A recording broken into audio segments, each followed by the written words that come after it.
Alright, good morning everyone. Can I stop? Come on, can I invite everyone to stand up? And we're excited to praise God again today. Pwede bang yung mga nasa likod, dito na lang po tayo sa harap. And para yung mga susunod na darating ay dyan na lang po sa may bandang likod. Alright, come on, can you shout a praise to God today? Come on! Let's clap our hands! Come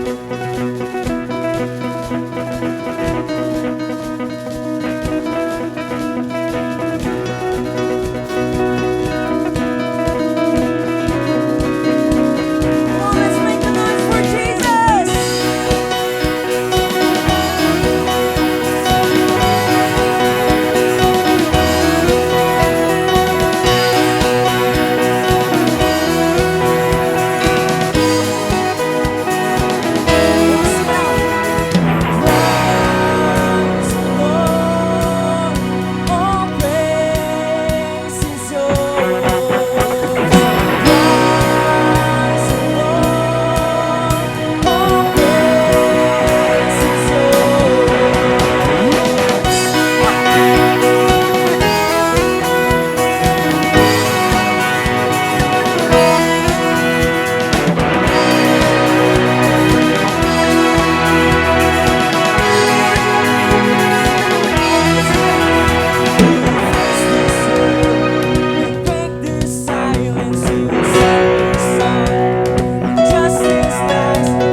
our voices, our hearts expectant.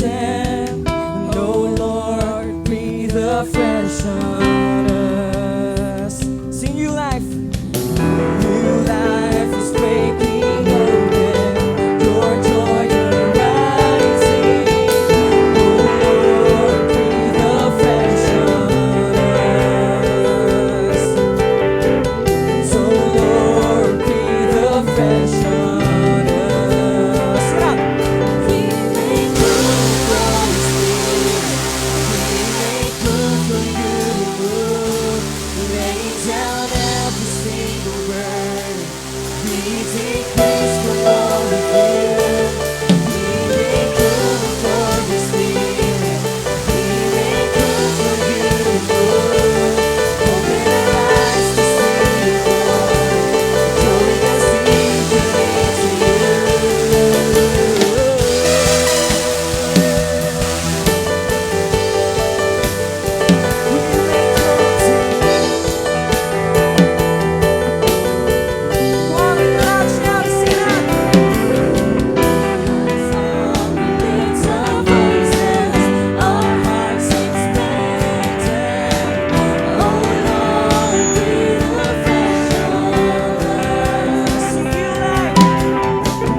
ourselves. We want to accept more of you, God.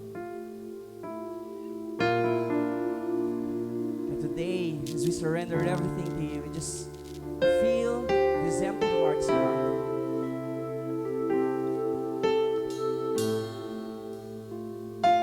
Lord, we surrender everything to you, God.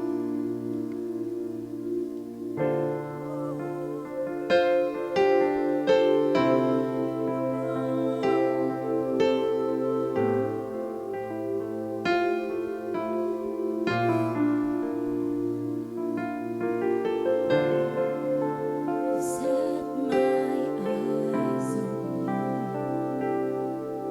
Your love draws me closer and closer. My life I give to you. Your heart is all I'm after. And I've made up my mind, my God, there's no one else I'll follow. You have made me new, Jesus. It's only you I'll pursue. Here I am, oh Lord. You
the one deserves all the praise and honor, who is most worthy of praise. We magnify your name.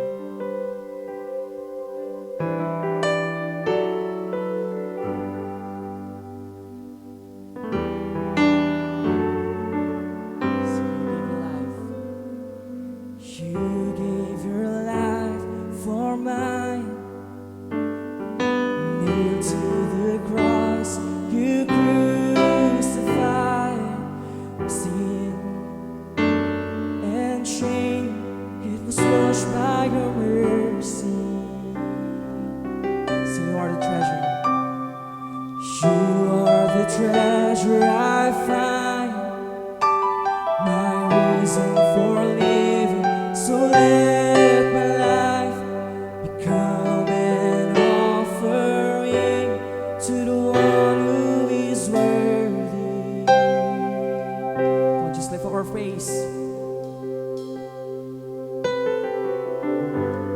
All praise to the Lord Most High, and all praise to the one who saved my life. All praise to Jesus Christ, my King of heaven, my King forever.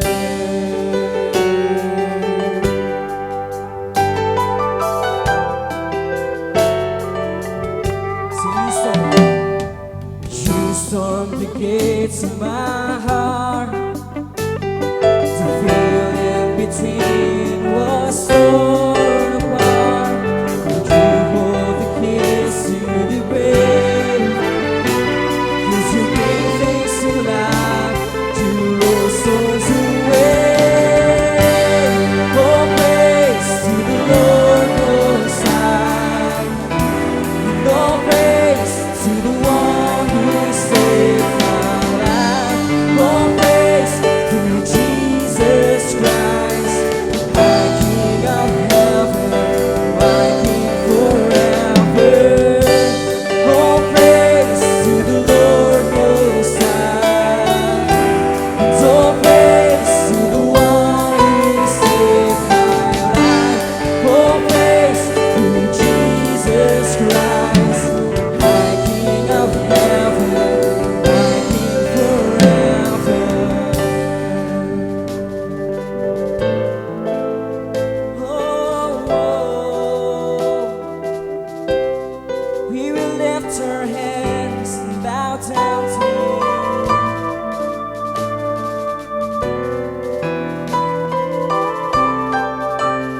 So I lift my hands, I'll play my whole lifetime, my whole lifetime before you. I lift my hands, I'll play my whole lifetime, my whole life now is for you. I lift my hands, I'll play my whole, sing it out, my whole lifetime before you. I lift my hands, I'll play my whole lifetime, my whole life now is for you. And I lift my hands, I'll play my whole lifetime, my whole lifetime before you. I lift my hands, I'll play my whole lifetime, my whole life now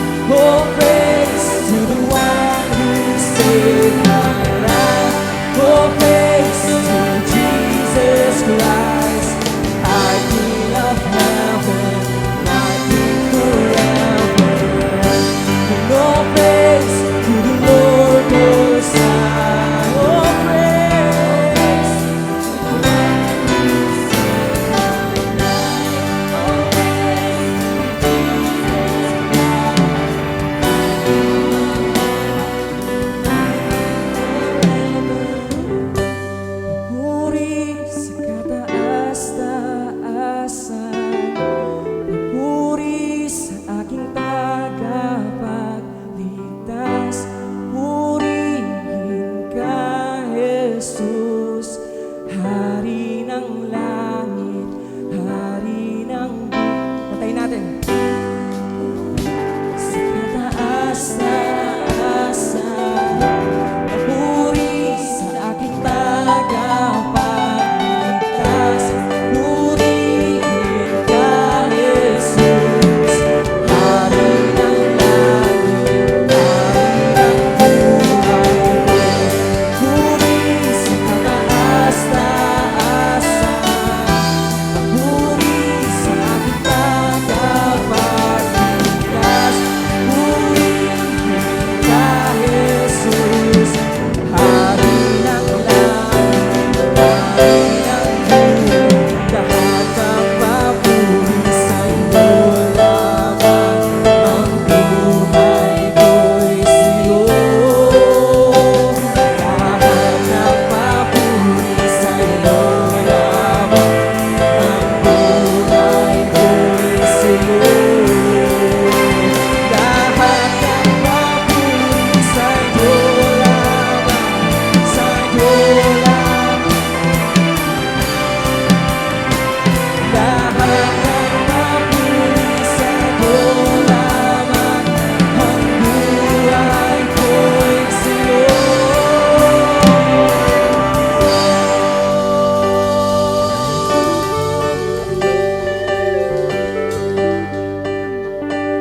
Come on, can you just give once again praise to God? Lord, all the praise and honor, all the blessings belongs to you, God. Thank you, Lord.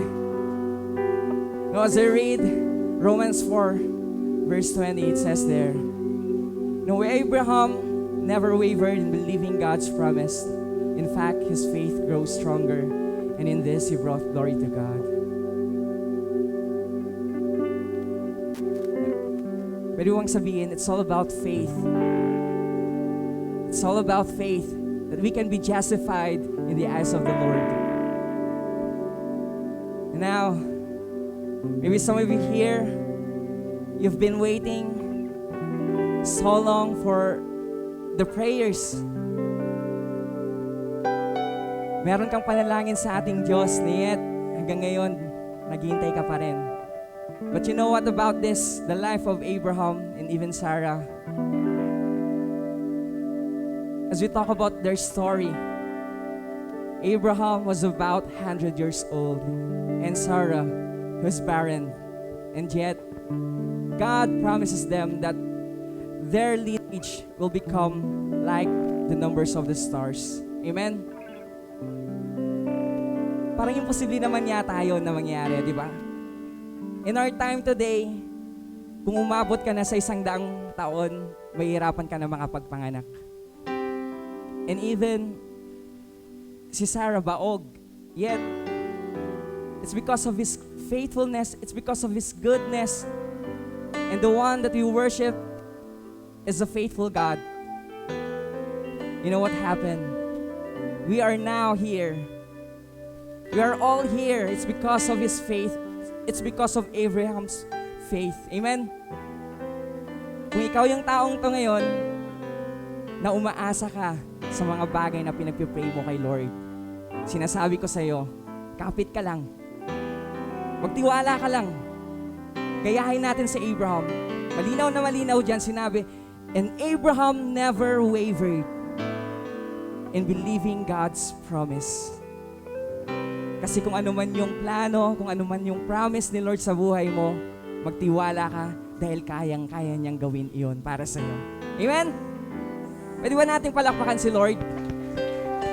And let's close our eyes and let's pray. Father in heaven, Lord, we just lift up to you, God, everything.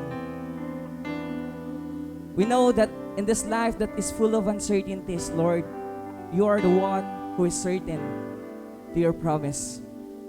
You are the one who is faithful, that you always keep your promises, God. That your sons and daughters will not be put to shame as they believe, as they put their trust in you, Father. So I pray, God, this time, that as we humble ourselves, God, help us to trust you fully. Help us to trust you and give us all the more the faith, God, just like Abraham, that whatever happens, that whatever circumstances, whatever problems that we may face in God, we will always cling on you, God. We will always hold on to your promise, God. Marami pong salamat sa iyong salita na naway ito po ay magbigay ng apoy, magbigay puri sa iyong pangalan, Jesus. In Jesus' mighty name we pray. Amen and amen.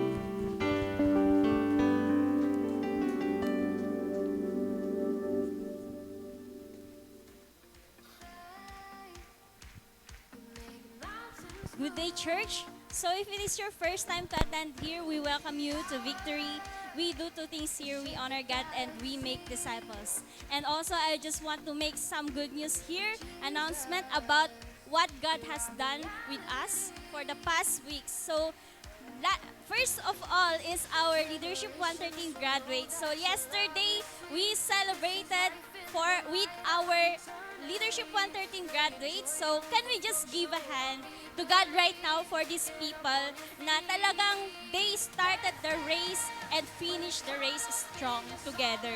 So yun po, with or without achievement, we believe that God is so pleased and He is so proud with you all for finishing strong this 10-month course. So yun po. And by the way, Leadership 113 Batch 7 is now open for registration for enrollment again. So, last week, I believe, distribute na po kami ng mga letters to those who are mga delegates or mga student na talagang pinili or napili ni Lord.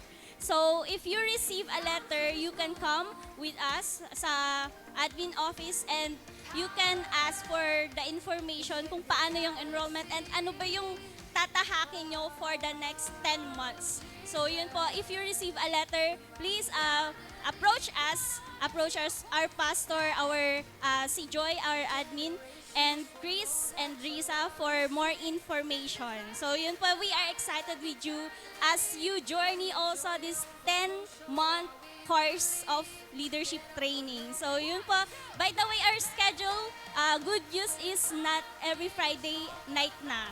Ang schedule na natin is every Sunday na. And I believe that's a good news for you guys. So yun po. And next is, good thing, praise God, because our kids church already had expansion. So last week, nag-start na po na mag-expand ng ating kids church. So yung office po natin before, it was already occupied by our kids church. And ang office natin is located now at the second floor. So if you will look for our admin office, nasa second floor na po tayo. So yun lamang po, praise God for all these good things that He is doing in our church. And we thank you for all the support and prayers for our church. That's all, and enjoy the rest of our service. Amen po ba? Magandang umaga po sa ating lahat. Maganda at masaya, di ba? Masaya tayo na nandito tayo ngayon at punong-puno ng pagpapala. Amen po ba, church? Amen. Okay, I would like to share with you about our tithes and offering from the book of Philippians chapter 4 verses 18 and 19. So sabi dyan, I have received full payment and have more than enough. I am amply supplied now that I have received from Epaphroditus the gifts you sent. They are frequent offering and acceptable sacrifice, praising to God. And verse 19, and my God will meet all your needs according to the riches of His glory in His Christ Jesus. So from that verse, no, napakaganda po ng kanyang sinabi dahil nga sabi niya, nakatanggap ako ng buong bayad at mayroon akong higit sa sapat. Sino ba yung gustong ganon? Yung hindi ka na nag-iisip, lahat ng kailangan mo nandoon na. Di ba, yung nakakatulog tayo na hindi tayo nag-aalala sa araw-araw nating pangangailangan, na ang Diyos na lang ang bahala. Di ba po? Tayo ay masaya. Kasi sabi niya, ako ay may sapat na supply. Di ba, sabi niya, meron siyang sapat na supply. Hindi mo na kinakailangan ng mangutang, hindi mo na kailangan ng kung ano-ano pang bagay na nakakapagbigay ng burden sa'yo or parang sabihin nating naghihirap, no? But si God ayaw niyang mangyari sa atin 'yon. No? Pero syempre dapat kailangan din nating makita ano ba yung nagawa natin bilang isang Kristiyano. 'Di ba? Ano ba ang kahalagahan ng tithing and in giving our tithes. No? Paano ba ito? Paano ba natin sasabihin kung tayo po ay gustong mangyari sa atin? Yung araw-araw na wala tayong iniisip, wala tayong inaalala dahil mayroon tayo at sapat. Pagbukas mo ng ref nyo, punong-puno, di ba? Oversupply, di ba? Kulang na lang ipamigay mo sa kapitbahay mo, di ba? Ganon. Sino ba ang masaya kapag tayo ay nakakatanggap ng mga bagay? Lalong-lalo na, parating na po ang Pasko, di ba? Christmas. Masaya po tayo pag po tayo ay may regalo, may natatanggap. At kung tayo po ay nakakapagsahod, tayo po ay kumikita sa ating business, tayo po ay binigyan ng allowance, di ba, sa mga students. So kailangan, yung allowance pala, kailangan may meron din siyang partition for tithes and offering. No, hindi lang, malaki yung allowance ko, isali ko lang amin, di ba? But you have to, yung proportional, no? Yung kailangan, inaano natin yung iba, no? Yan. Ang pagbibigay ng tithes at offering ay mahalagang tungkulin ng isang Kristiyano. Katulad po natin, bilang isang Kristiyano, ito ay mahalaga. Dito nasusukat ang ating pananampalataya kung gaano natin isinasagawa ang pagbibigay ng ating tithes and offering bilang sakripisyo, di ba po? Kasi minsan, naibiig mo lang may tithes mo, inikal mo ni kasi mambayar kay kuryente. 'Di ba? Pagka-receive mo ng ng allowance mo, pagka-receive mo ng sahod mo, saka na lang natalusan ng Lord latan. Pero ang tanong, saan yung natin, yung pagiging faithful natin in giving? Gusto nating maganda yung buhay, maganda yung natin, takbo ng negosyo, takbo ng natin, ng family, di ba? So gawin natin, that is a sacrifice na pagbibigay. At naniniwala ako na ang ating Panginoon ay tutugunan lahat, di ba? Lahat, hindi sinabing ito lang, kundi ang sinasabi ng Panginoon ay tutugunan niya lahat ng ating pangangailangan ayon sa kayamanan ng kanyang kaluwalhatian. Because God is powerful and God is, mayaman si God. Di ba? So, one factor that tithes and offering is that tithing evaluates your missional heart. Di ba? Ibig sabihin, sinusuri ang iyong pusong misyonero. Di ba? Tayo ay maging missionary, no? Missionary someday. So, paano? Di ba? How? Support our pastors. Pastor, campus missionaries and church leaders, even volunteers. Diba? I-support po natin 'yon at pagpapakita na ang sinasabing missional heart ay nandoon by giving our tithes. No? Our offerings can provide the means so that not only our whole nation but all the nation can hear the good news of the kingdom of God. Diba kanina nga sabi nga ni pastor, next year magbi-mission sila. So not just about dito lang sa Mangaldan, but pwedeng pumunta tayo sa iba't ibang lugar. Because this is the Great Commission, this is the mission of our church. Di po ba? This is the mission that Jesus gave us. No? When you give your tithes, ibig sabihin tayo po ay nakakatulong. Kanino? Papaano? Di ba? Gaya ng mga nabanggit ko kanina. Because if you look at where you spent your money, you will find what you treasure. So napakaganda po na tayo po ay magtanim sa kingdom ni Lord. Ibigay po natin kung anong para sa Kanya. Because naniniwala po ako, ito po yung take away po natin. When you give to God, you are blessed. Maganda po pala. Beyond anything you could imagine, no? Iniisip mo pa lang, napakasarap po na ito ay ibibigay ni God. No? When you tithe, you give your first and best to God, knowing He will supply our needs. We cannot measure God, no? Hindi po natin masusukat ang kanyang pagmamahal sa atin, yung pagbibigay, kundi yung faithful si God. At syempre, di ba, napaka-powerful siya because God provide us unlimited blessings. Amen po ba, church? Amen po. Okay, tayo po ay manalangin.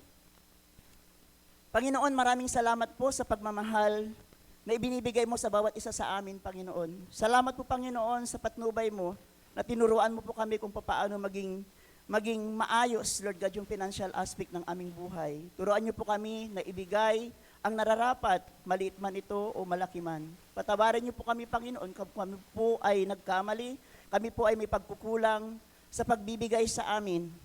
Lord, help us, Lord God, to grow in faith, God, by giving our tithes and offering palagi pong, Lord God, yung isa puso po namin at gawin po namin yung sacrifice na dapat po namin ibigay na para sa iyo, Panginoon. Maraming salamat sa lahat ng blessings na pinagkaloob mo sa bawat isa sa amin, Panginoon.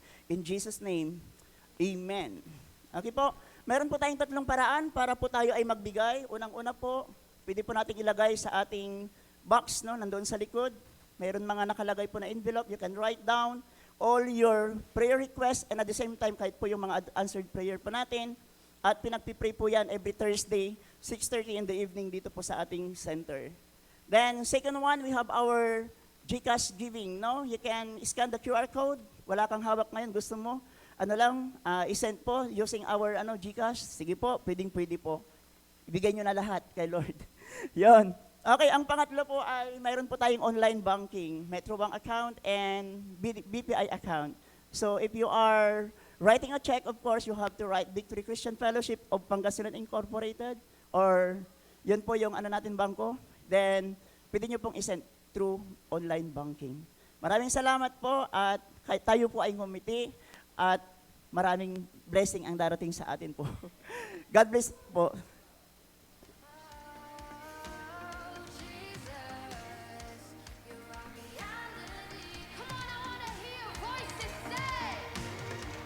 Generations will know that your love is sweet. This is life in the light of eternity. Let your joy overflow, show how we believe. Get up on your 1, 2, 3, let's dance. We're caught up in your song of life. Your love's taking us by surprise. Nothing you do is as it seems. You surpass all our wildest dreams. Hallelujah, hallelujah, hey, hey. Hallelujah, hallelujah. Hallelujah, hallelujah.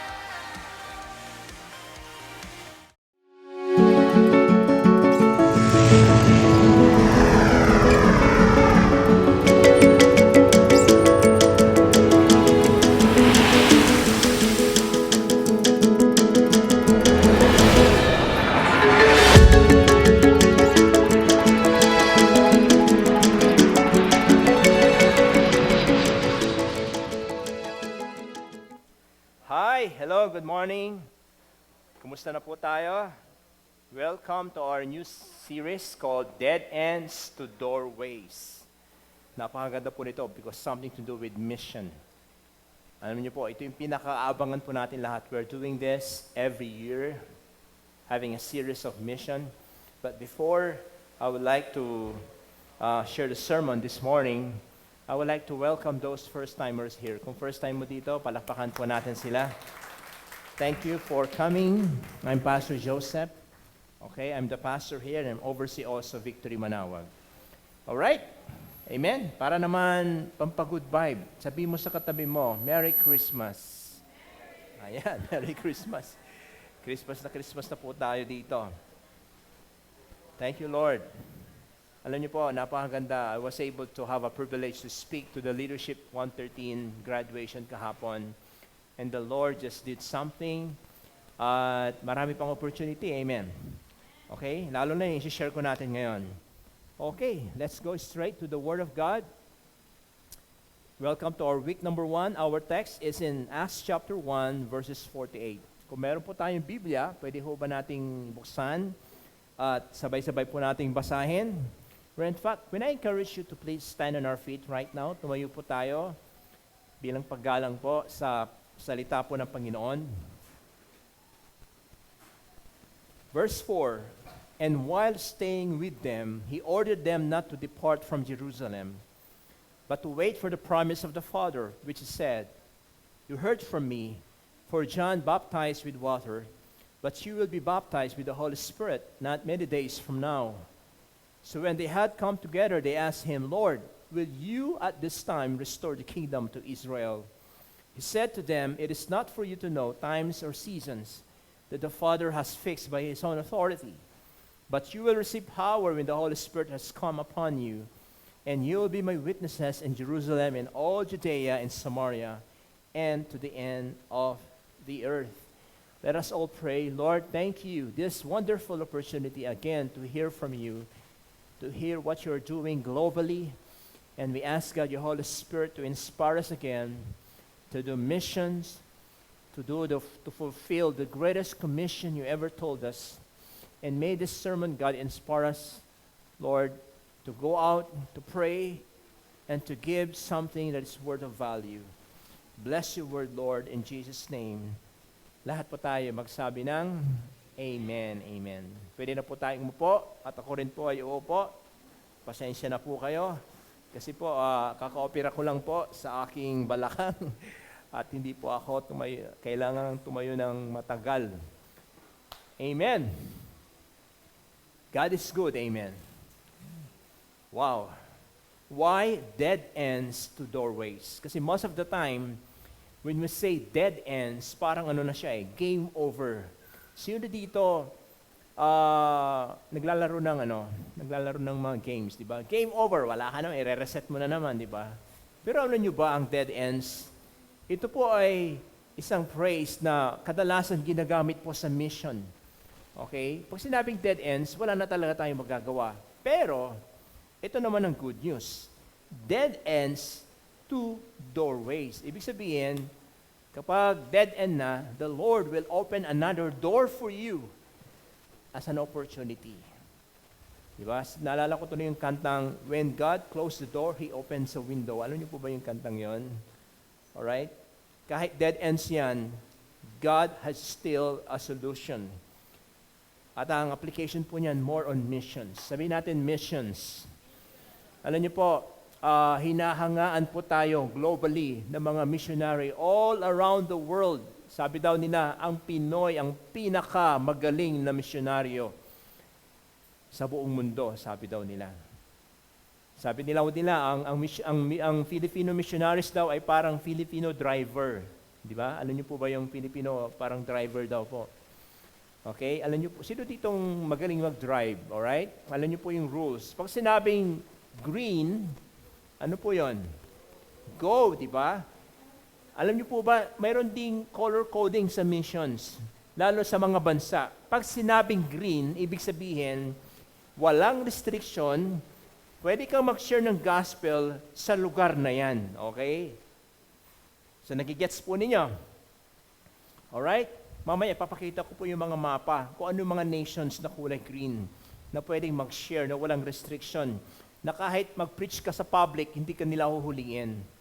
Because it's an open country. Okay? So yon. Ang mga Pinoy daw, 'di ba? Pag sinabing green, pumupunta talaga doon. And then pag sinabing yellow, pag traffic light, anong ginagawa ninyo pag biglang uminaw yung yellow sa kalagitnaan ng daan? Slow down, 'di ba? Pero yung mga Pinoy daw, lalong binibilisan, okay? Come on now, hello. Dahil baka madatnan siya, 'di ba? Sa mismong gitna, all right? At may mga country na kulay yellow. In other words, hinay-hinay lang. Kasi hindi naman siya sobrang stricto, pero mahirap na, di ba? May mga country ganon. At may mga country kulay red, ibig sabihin, pinagbabawal ang mag-share ng gospel. Okay? At tulad ng sinabi ko, sabi nila, ang mga Filipino missionaries ay parang Filipino driver. Pag nakita nila yung red, kahit bawal ang mga driver na Pilipino, pag red, dire-diretso pa rin, di ba? You know? In other words, wala pong red sa kanila pagdating sa mission. Palakpakan po natin ang mga Filipino missionaries, okay? Kahit red flag, kahit South Korea, kahit North Korea, Cuba, Russia, China. Wow! Yun po yung pag-aaralan po natin. Yung binasa po natin kanina, ito po yung background po niya. Si Luke po yung author ng Book of Acts. At dito makikita natin, Jesus promised to return and appear before the day of Pentecost in Acts chapter 2, which the Holy Spirit came and empowered them. So before the baptism of the Holy Spirit, Jesus commanded them not to leave Jerusalem, but to wait. Sabi ni Jesus, hintayin niyo ako. Okay, pero in advance, I am sending you already. Okay, because I'm going to empower you few days from now.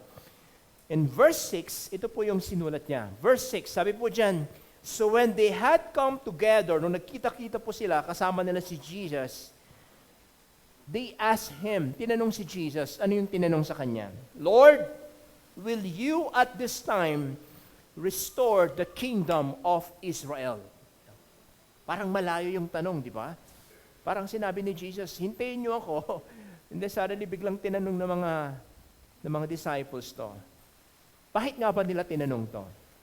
Why? No, disciples keep on asking about when? Kailan i-restore? Kailan mo i-restore yung kingdom ng Israel?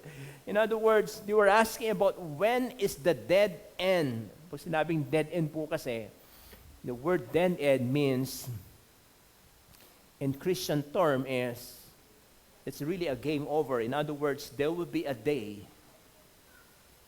may katapusan ng lahat. Naniniwala ba kayo?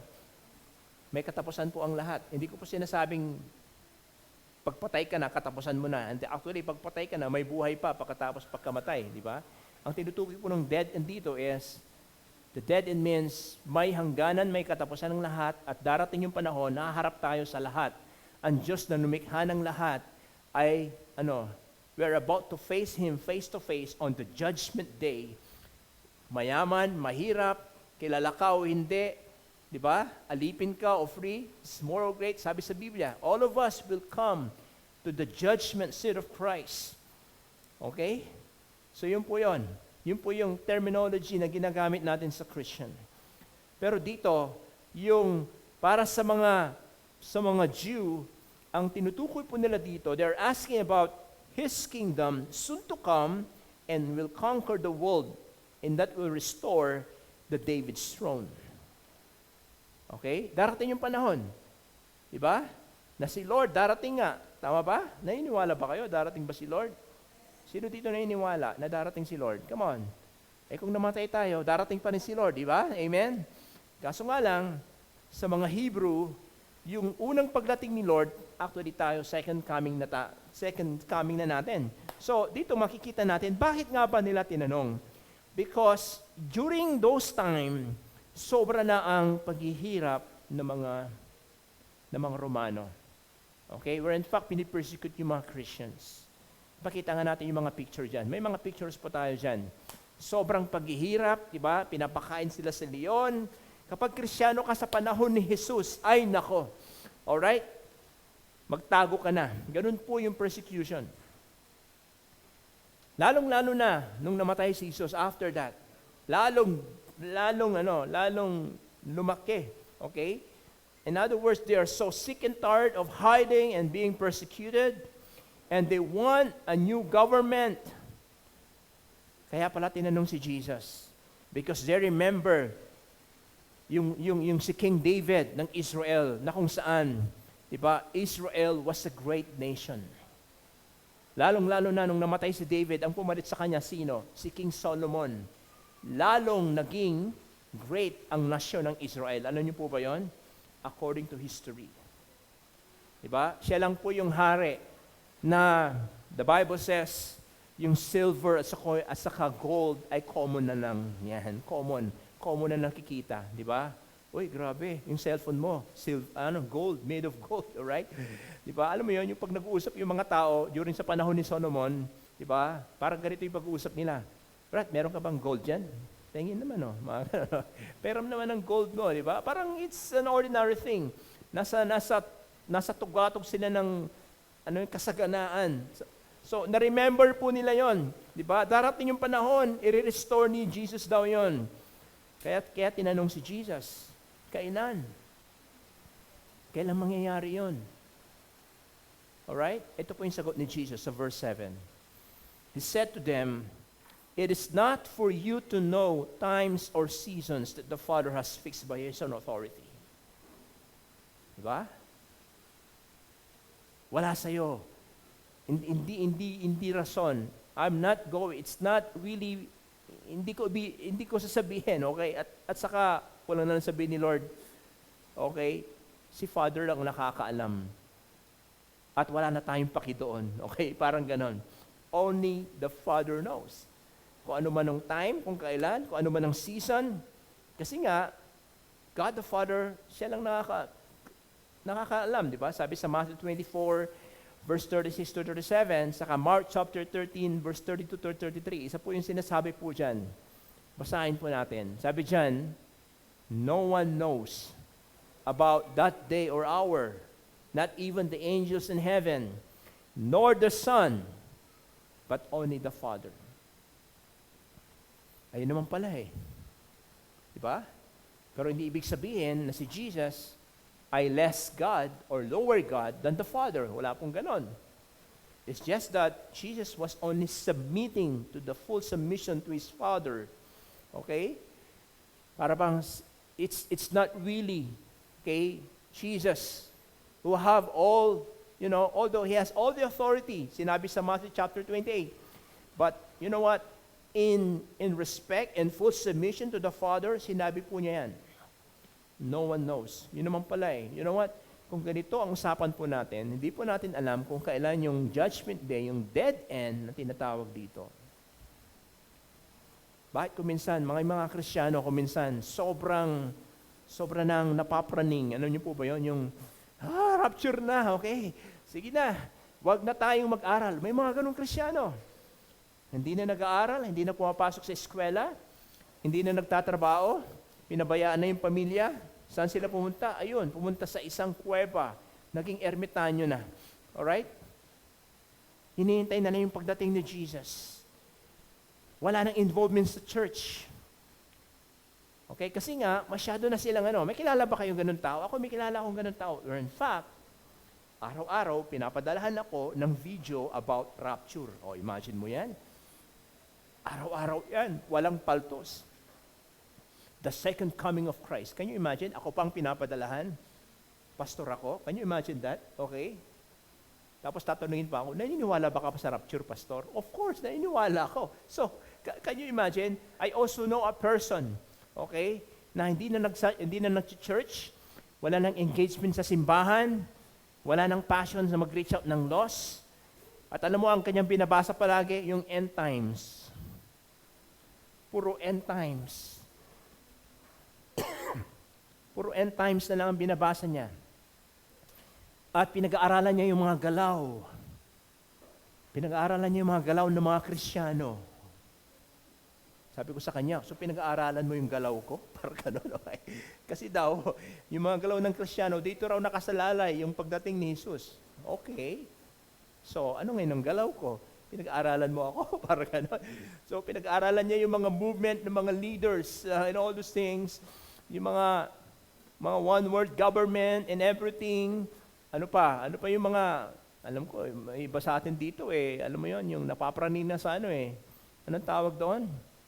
Yung Antichrist, 666, di ba? Illuminati, mga ganon. Okay, mga mata, o ano ngayon, kung may mga tao, mga Illuminati, so what? Okay? Ito na nga, sinabi dito, di ba? No one knows about the day or hour, not even the angels. It is not for you to understand the time and season, sinabi na nga ni Jesus. Diba? Alam mo, sa totoo lang, sa sobrang praning, hindi nila namamalaya na napaparalyze na sila bilang Kristiyano. Hindi na po active yung kanilang pagiging Kristiyano. Na instead na, huwag masyadong ma-focus sa second coming at ma-focus sa pinapagawa ni Lord sa kanila, ayun, na-paralyze po sila. Sabi mo dyan sa katabi mo, tanungin mo siya, sabihin mo sa kanya, hindi naman ikaw yun, ano? Hindi naman ikaw yun, di ba? Para bang, di ba, yung parang, papraning na, nako, second coming na. Di ba? Wow, grabe. Nandiyan yung mga LGBT, talagang malapit na talagang dumating si Jesus. Di ba? Alam mo yon, nagkaroon na ng Satan Carnival sa talagang malapit na talagang dumating. Talagang malapit na talaga, pero hindi natin alam. Hello? What should we be doing now as a church while waiting for the dead end? As a church, ano pa talaga dapat ang ginagawa natin habang hinihintay natin itong dead end na to? Itong katapusan ng lahat. Okay, while His disciples look forward to the dead end, Jesus opens up the door, the way, And you know what it is? It is the mission. Sabihin natin, mission. Ito yung doorway naman. Ito yung mission. Okay, yes, there will be dead end. There will be a time of judgment. There will be a time that God will restore His kingdom, a new heaven and a new earth according to the book of Revelation. But while waiting for that, while waiting for the prophecy of Revelation to be fulfilled, God opens the doorway. And you know what it is? The mission. Sabihin natin, mission. Okay? Tingin ko ang mission ang pinakamatinding hamon sa ating lahat bilang Kristiyano. Di ba? Yung persecution natin sa bahay, hindi yun matinding hamon. Di ba? Yung na-hold up ka, Kristiyano ka, nawalan ka, na-bankrupt ka sa negosyo mo, hindi yun matinding hamon. Wala yun sa kalingkingan. Hello? Hello? Pastor, parang church ba ang napuntahan ko? Parang hindi ata church okay? Come on, let's face the reality. Who among you here, you face financial problem? Taas ang kamay. You face job problem, taas ang kamay. You face relationship problem, taas ang kamay. You face rejection, lahat na siguro. Pero sa totoo lang, wala po sa kalingkingan yan. Dahil ang totoong hamon, challenge ng isang Kristiyano, alam niyo kung ano yon? Mission. Kung saan, ikaw ay pupunta sa isang lugar at i-share mo yung gospel sa mga taong hindi nakakakilala at hindi nila alam na may Jesus. Yun ang totoong challenge sa atin. Hindi nagtapos si Jesus sa verse 7. Ito yung sinabi sa verse 8. Ano sabi dyan? But you will receive power when the Holy Spirit has come upon you, and you will be my witnesses in Jerusalem, in all Judea and Samaria, and to the end of the earth. Alright?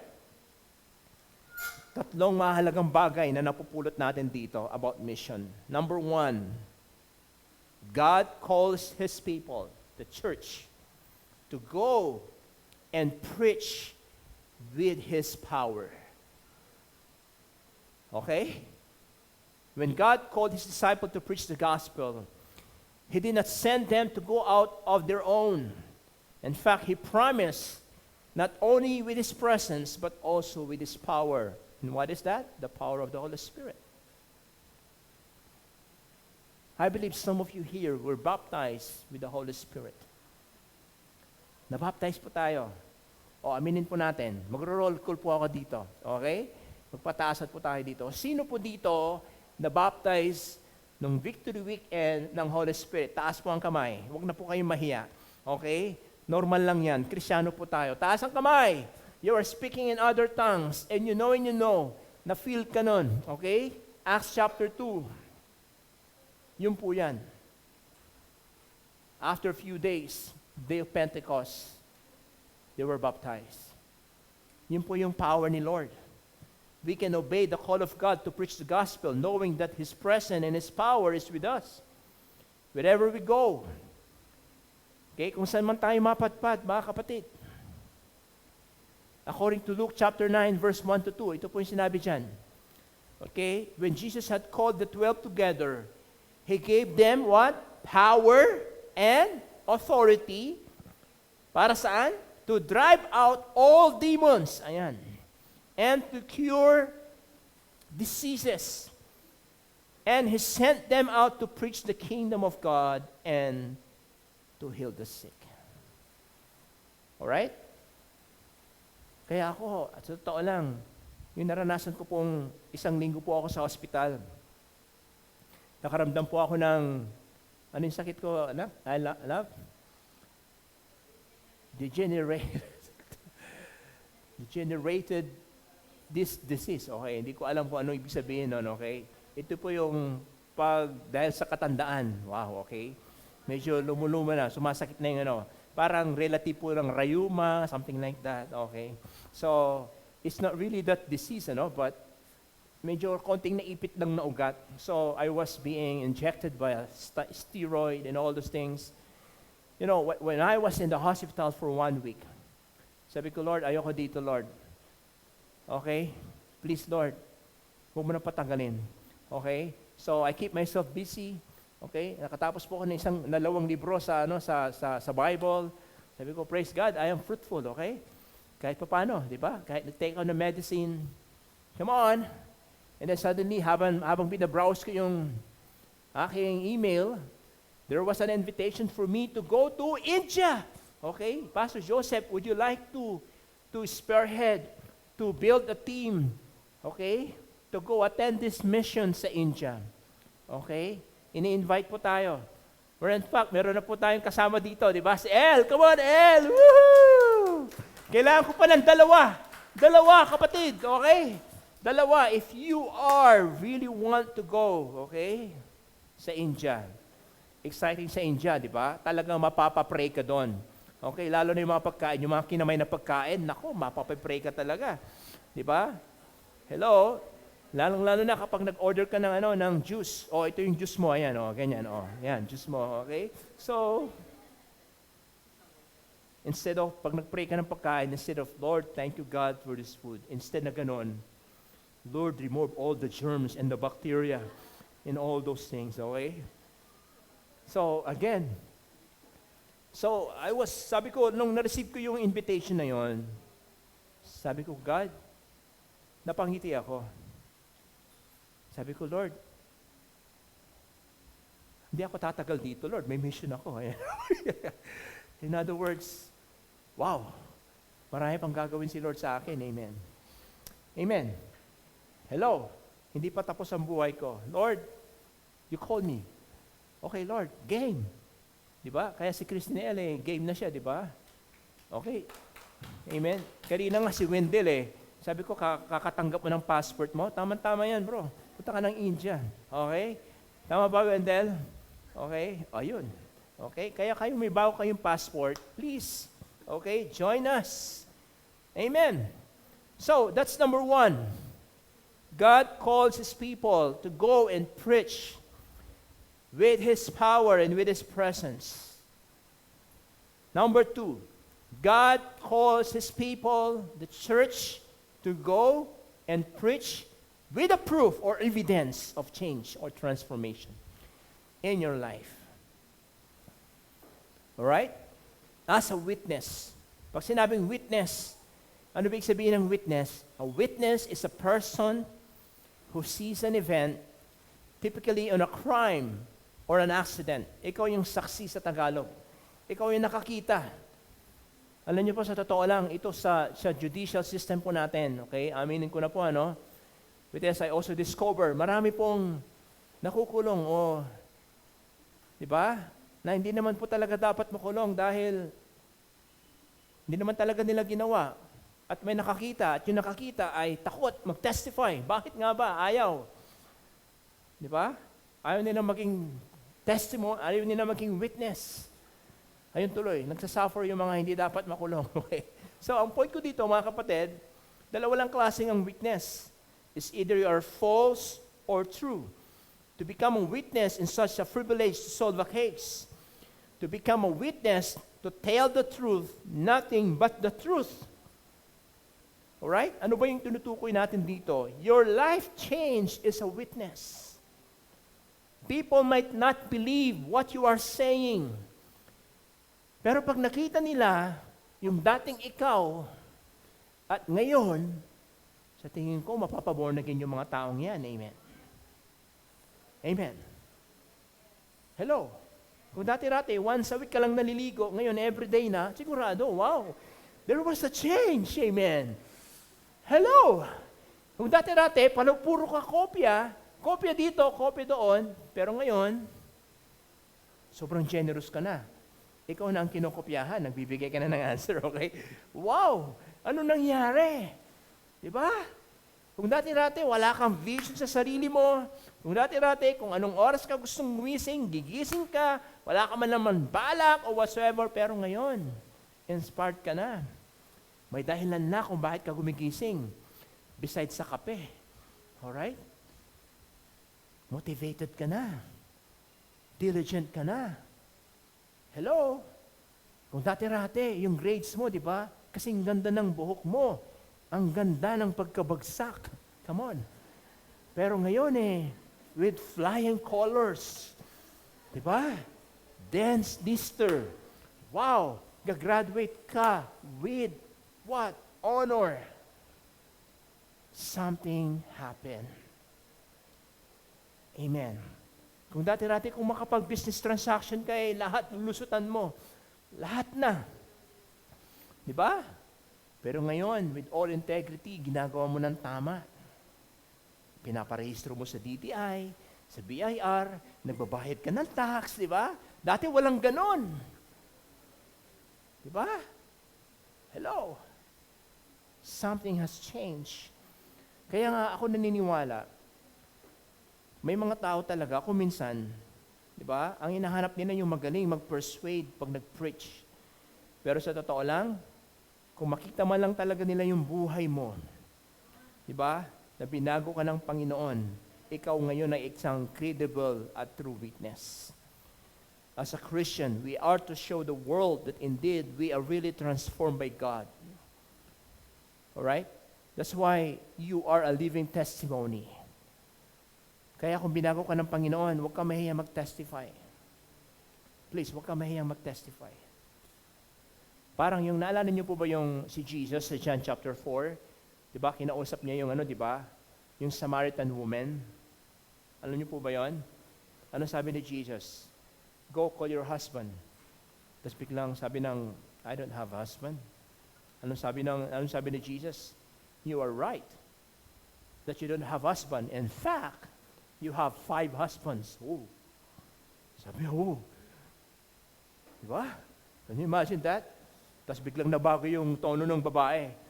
Sabi, our ancestor will tell us that the Messiah will come and He will tell us everything. Ayun na yung Messiah, kaharap mo. Alam mo sabi ni Jesus? Ako na nga yung Messiah. Can you imagine? Kaharap mo yung Messiah, hindi mo siya masyadong kilala, pero kilala ka niya. Diba? At sasabihin niya lahat ng ginawa mo sa buhay, walang naitatago sa kanya. Wow! That is really wow! At alam mo, dahil sa gulat niya, umalis na kaagad yung Samaritan woman.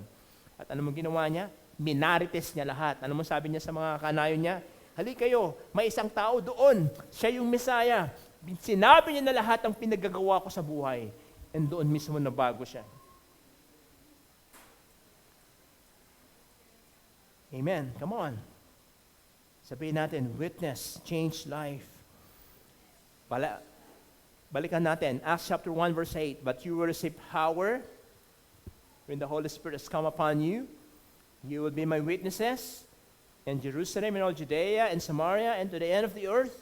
Number 3, God calls His people, the church, to go and preach without borders. Ayan. Without borders. There is no place on earth that is excluded from His command. Ito na po yun. Ito na po yung tinutukoy kong hamon kanina. Diba? May power ka na nga, yes. May power kang mag-cast ng demonyo. May power kang mag-heal. May power kang mag-preach. May power ka. God has given us the authority. Hindi lang yun. Binago ni Lord ang buhay mo. Pero pag nakalimutan natin yung number 3, anong sabi doon? Preach without borders. Ito na ngayon yung hamon. What if gamitin mo yung power, gamitin mo yung life change mo sa isang lugar na walang kinikilalang Diyos? Sa isang lugar na kapag tinanong mo, kilala mo si Jesus? At ang sagot nila, nakakain ba yung Jesus na yan? Can you imagine that? So if you are really willing to do that, that is really the mission right here. Preach without borders. Matthew 28, verse 18 to 20. Ano sabi dyan? Then Jesus came to them. This was before Acts. So Matthew, ito po yung last na narinig nila. Ano sabi ni Jesus? All authority. Not some. Not partial. Ano sabi ni Jesus sa kanila? All authority in heaven and on earth has been given to who? To Jesus. Sino ditong may Jesus ngayon? Taas ang kamay. Ba't parang kakaunti? Parang nagsisisi kayo. Ba't may Jesus kayo? Sino ditong may Jesus? Taas ang kamay. Sino dito naniniwala ka si Jesus nasa puso mo? Diba? So, kung papalitan natin yan, yung Jesus na may authority ng lahat, ng langit at lupa ay nasa akin. Therefore, I also have that authority. Diba? I also have that power. I also have that commission. And verse 19, ano sabi niya? Therefore, go and make disciples of all nations, baptizing them in the name of the Father and the Son and the Holy Spirit, and teaching them to obey everything I have commanded you, and surely I will be with you to the very end of the age. A lot of Christians, they want verses 20. Okay? Yung last part. And surely I am with you always. Yan ang gusto nila. Marami Kristyano, ganun lang. Lord, be with me to the very end of the age. Pero nakalimutan yung verse 19 at saka verse 20. Okay? Gusto lang nila, Lord, I'm a happy Christian, that's it. But I'm not going to go and make disciples. I'm not going to teach so that people will obey you. I'm not going to do this and do that. You know what? Listen, God will never be with you to the end of the age if you don't do verse 9 and verse 20. Totoo po yan. Hello? Hindi mo mararanasan yung verse 20b pag walang verse 19 saka verse 20. Yun po yung hamon natin ngayon. Yun po yung kinakaharap natin ngayon. I want to show you a map right here. How big Christianity around the globe. Press down, please. Ito po yun.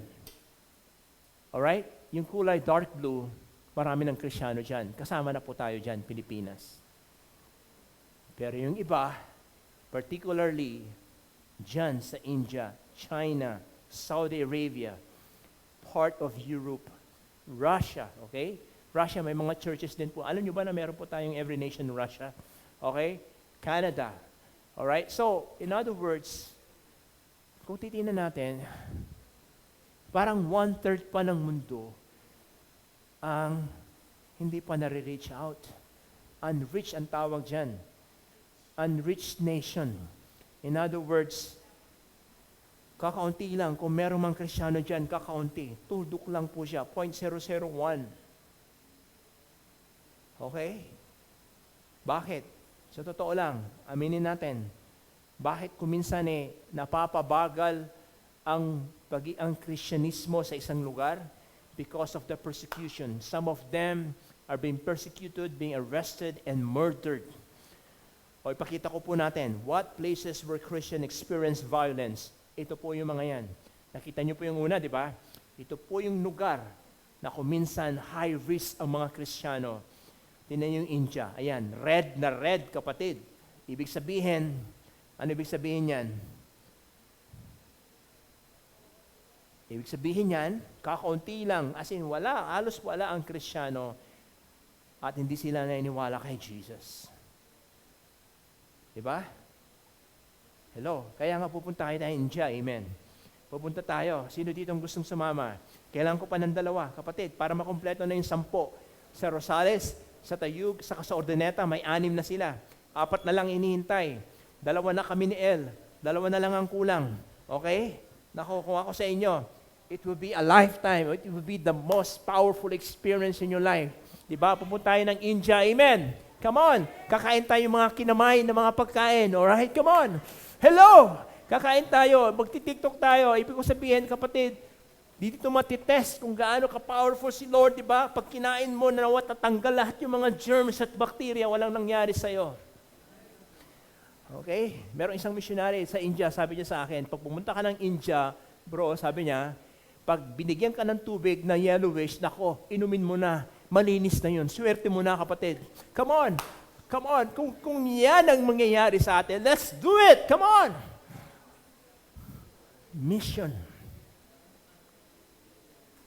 Hello? Mission.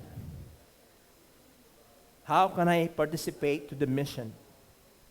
Tatlong bagay. Next slide, please. Pray, give or go. Pag-pray natin. At kung hinipo ka ni Lord, magbigay ka. Sa pupunta. Pupunta kami ng India and we're raising up $2,700 each. That's 153,000 isa sa amin. Walang imposible kay Lord. Amen. As I end, na-confine po ako sa ospital. Some of the students at Lyceum Northwestern University were there. And these are foreigners. Some of them are Thailander, Cambodian, Nigerian, maraming Nigerian, and Indian. Okay? You know what? Listen to me. After the injection, medyo ngarag pa ako nun, lutang pa ako nun. Okay? Kasi before ako in-inject, they asked me a lot of questions, okay? Tinanong ako, kumusta kayo, ito ganyan, o nararamdaman mo, and all those things, English speaking, and all those things. Then after that, sabi ko sa kanila, so, tapos na operation ko, sabi ko, do you have any questions? Sabi ko sa kanila, habang medyo lutang pa ako nun.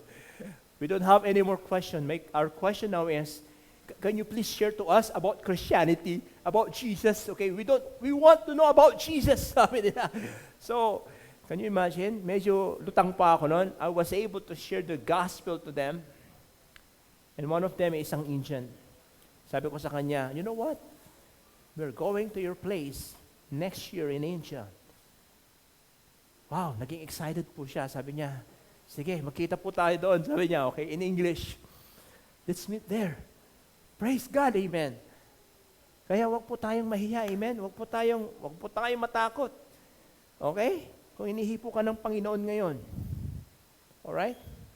Na sumama sa amin sa India, please, help us. At kung hindi man, please support us. Okay? Pag-pray niyo po kami, amen. Kami ni El sa ngayon, pero madaragdagan na yan mamaya, makukumpleto na yung 10, amen? Pwede po ba tayong tumayo? Tayo po tayo, mga kapatid. Thank you, Jesus. I want us to close our eyes right now. Come on, just close your eyes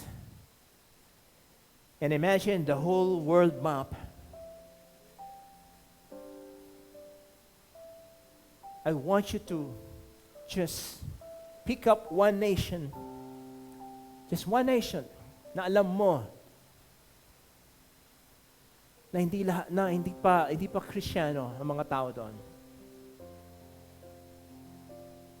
And I want you to pray for it right now. Just one nation. And I want you to utter prayers and pray for that nation. Pray that the power of God will come upon to those people right there.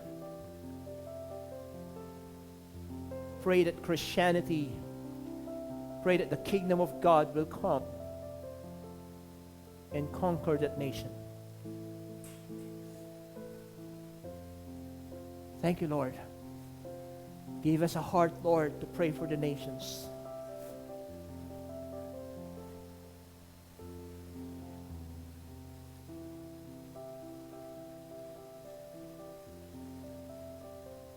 After you pray,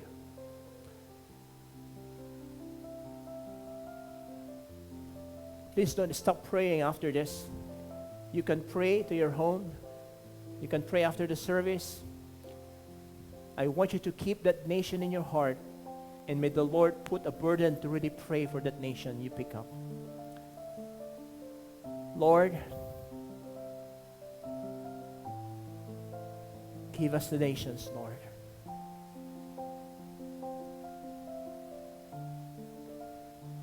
We are so thankful, Lord, here in our country. We are free to read the Bible. We are free to preach. We are free to worship in an open area. But the rest of the world, Lord, are suffering because of curse, because they don't know you. They're suffering because of ignorance of your word. Lord, it's our prayer for them that you will send missionaries to that nation. Thank you, God. And as we partake also, Lord, for the word mission, give us faith, Lord, to believe. Give us a faith, Lord, to become generous. Thank you, God. We honor you, Lord. In Jesus' name we pray. Lahat tayo magsabi ng amen and amen. God bless everyone. See you again next week. Thank you for coming.